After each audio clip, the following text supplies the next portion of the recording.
the Patriots taking on the Cowboys this Sunday. Greg Bedard, Boston Sports Journal. And Greg, this matchup with the Cowboys could be bad for a lot of different reasons. We'll see, though.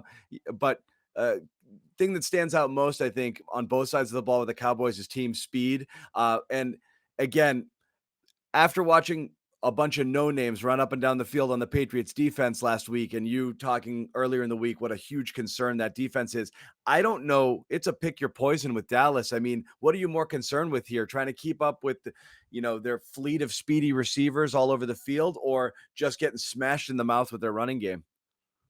Yeah, it's tough.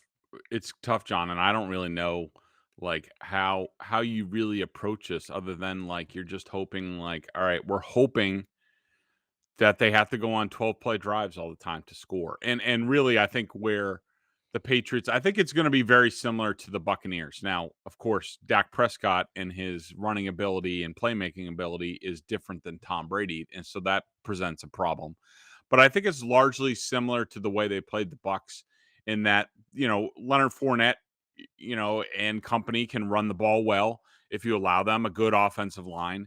But the Patriots found a way to, basically you want to keep the game in front of you between the 20s and then in the red zone sort of clamp down. Now, I will say probably the one weakness on this Cowboys team is that they are near the bottom of the league in red zone third down percentage. So that's an advantage for the Patriots. And you just really, they need to make the Cowboys kick field goals. That's how they're going to stay in this game. Yep. But I mean, look, it's going to be difficult.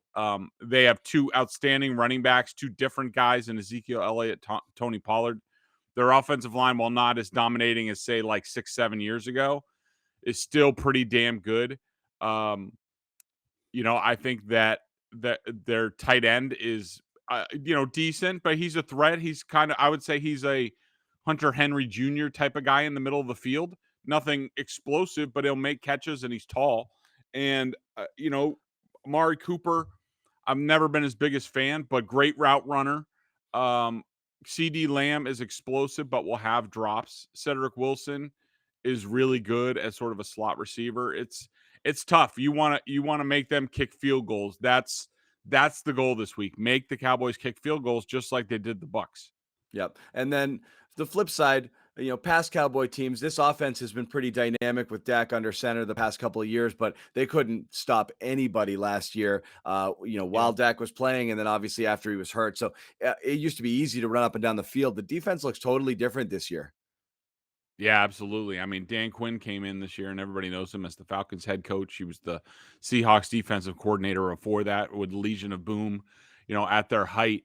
And look, I when the Cowboys hired Dan Quinn in the offseason, I was like, well, this is just dumb. This is like the Raiders hiring Gus Bradley, another Seattle cover 3 disciple, and it's just like, well, that scheme's been exposed. I mean, especially by the Patriots and Tom Brady, in that if you don't have really really talented players on that team, it reminds me of the old Dolphins teams that I used to cover, the Jimmy Johnson type defense, where those defenses only work if you have really good guys, really talented guys to operate it. If you're not like stocked with Pro Bowlers, you're going to stink. And what the difference now is, Dan Quinn this offseason reinvented himself. He is no longer a cover 3 guy.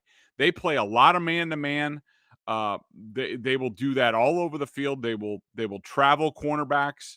They bring a lot of different blitzes. They will have 6 or 7 guys walking around the line of scrimmage. You're not sure who's dropping.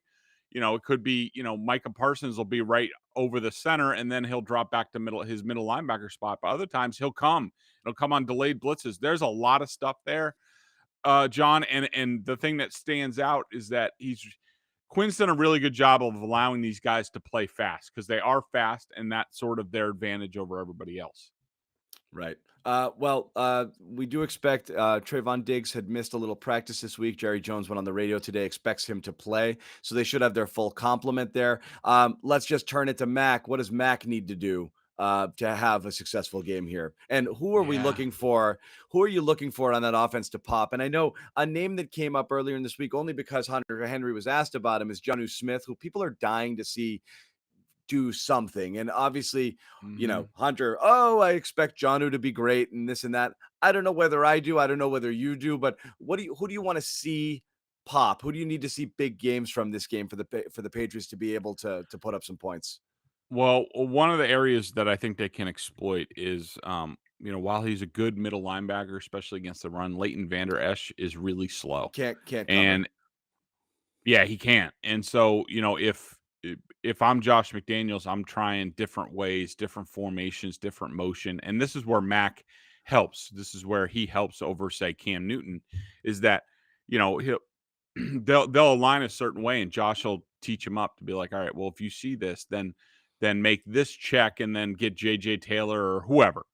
Let's say Ramondre Stevenson, move him to the other side. Now all of a sudden he's Leighton Vander Esch is in man to man against him instead of, say, Micah Parsons.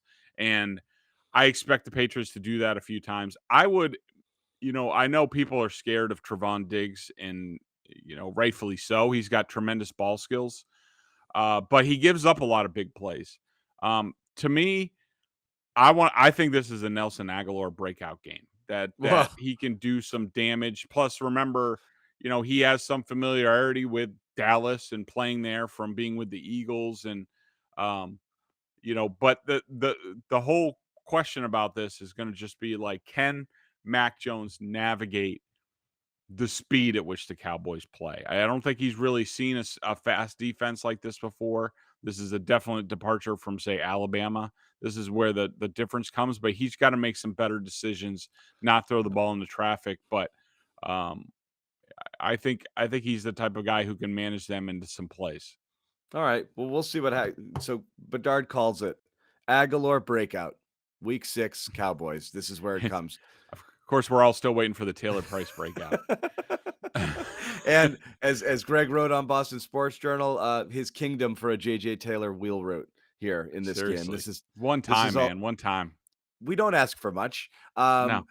Again, if you don't already, make sure you subscribe to Boston Sports Journal for the best Boston sports coverage throughout. And this is the best time of year right now with everything humming at once. And certainly, Greg and all the football coverage will have you leading up to the game and obviously through the game on Sunday. Greg, thanks a lot.